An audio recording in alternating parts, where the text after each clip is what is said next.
Many symbols and ideas and motifs that appear to have some kind of religion or religious or philosophical overtone.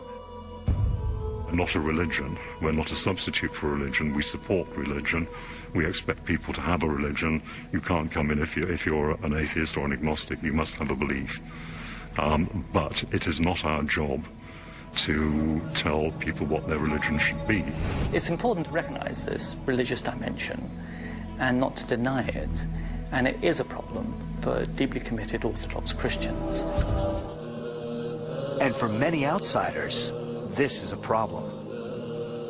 Masonry is certainly a religion, and it has every aspect. It's certainly much more ornate than the most Protestant churches.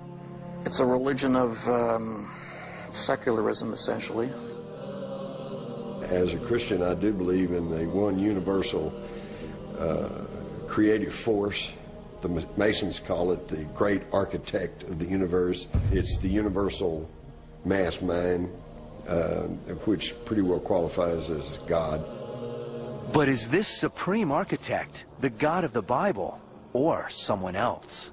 I maintain that you cannot be an informed Mason and a Christian at the same time without being in some kind of rebellion against God.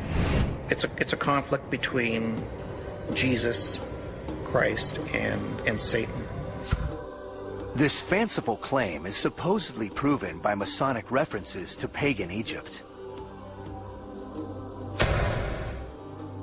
Connections to the alleged heresies of the Templar Knights, and their use of strange symbols, including the star or pentagram, to some a satanic icon. The Catholics and now the Protestants, the fundamentalist evangelical Protestant groups, people like Pat Robertson, are fitting the Freemasons, or at least the leadership of the Freemasons, into a conspiracy to impose a new world order. Is all the talk of harmless rituals and wholesome values just a smokescreen for something darker? Some point to moments in history where the Masons have been accused of monstrous acts. And one of them involves the most notorious mass murderer of them all. Is history made in secret? The pyramids, Solomon's Temple, the Templar Knights. Is there a link between these and other historical landmarks forged by the Freemasons? Are they more than builders? Are they the architects of an ancient conspiracy to control the world?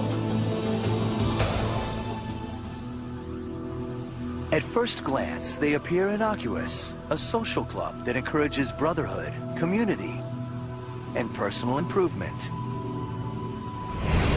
But is this a facade for something more sinister? Time and again, shocking murders have been blamed on the Masons, and some say they are warnings to those who challenge the power.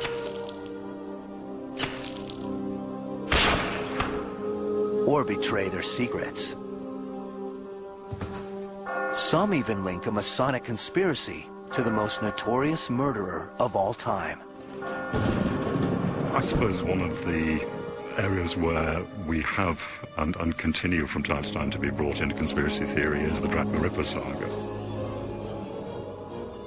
In 1888, 5 women were knifed to death in the streets of London.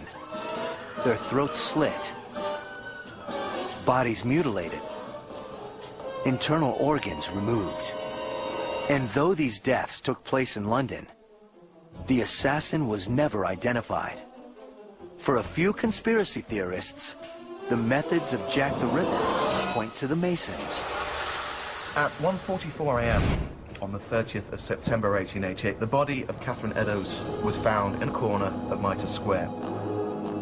The mutilations to her face and to her body were fairly extreme. People have since linked on to a possible Masonic connection to this. Firstly, 2 inverted V's were cut onto her cheeks. Some people have claimed if you put those 2 V's together, you would actually get an M denoting a Mason. Secondly, half her apron was removed, and obviously the link to aprons and Masons is obvious. Thirdly, the name Mitre Square. Well, people are saying obviously the mitre and the square both being Masonic symbols.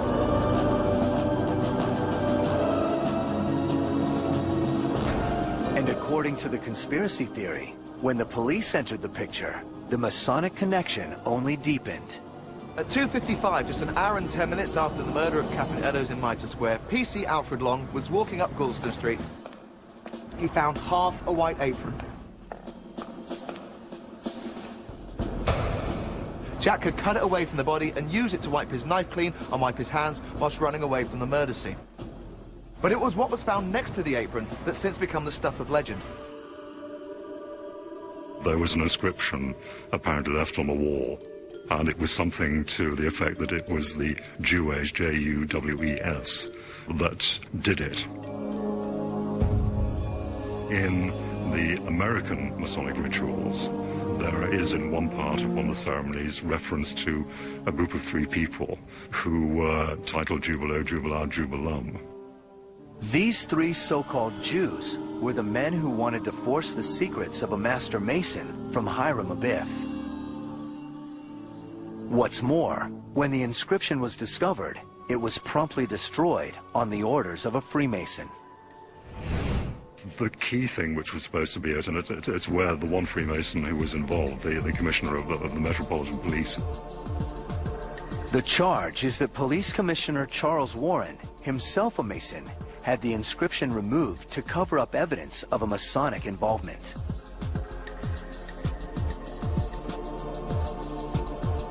But why would a Mason go on such a killing spree? There are a number of writers who have claimed that this was a Masonic conspiracy for a number of different reasons, but generally a conspiracy to preserve the status quo.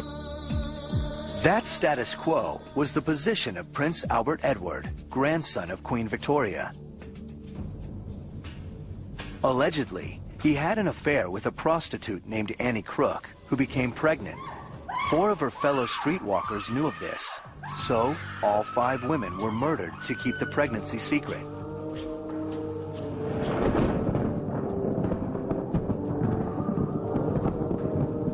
And the man who supposedly did it, Dr. William Gall, was the Queen's private physician.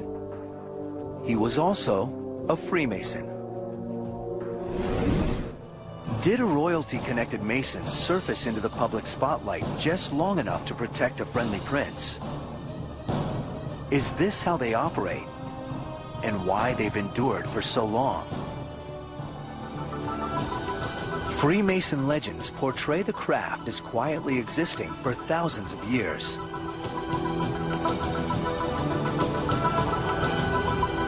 But modern speculative Freemasonry came into being at a very particular time and place. A critical period in history that saw the fall of kings and the rise of what some fear is a new world order. How did the modern fraternity of Freemasons begin? And why do they keep secrets from the outside world? I'm Jim Mars, and I am not a Mason. Although Freemasonry is outwardly a very benign and philanthropic organization, there are dark sides to it. My name is Stephen Tsoukalos, and I'm not a Mason. If it were a secret society, many of us would not know about it. It's not a secret society in that sense, but it is a society with secrets. The modern Masonic movement is usually recognized as having started in 18th century England. The Grand Lodge of England was founded in 1717 in London. Near St. Paul's Cathedral, a group of gentlemen convene at a pub called the Goose and Gridiron and formally pledge their allegiance to a club they call the Freemasons. While the original operative Freemasons were the stonecutters of the Middle Ages, this new Masonic order is made up of merchants and aristocrats who indulge in secret passwords and costume dramas.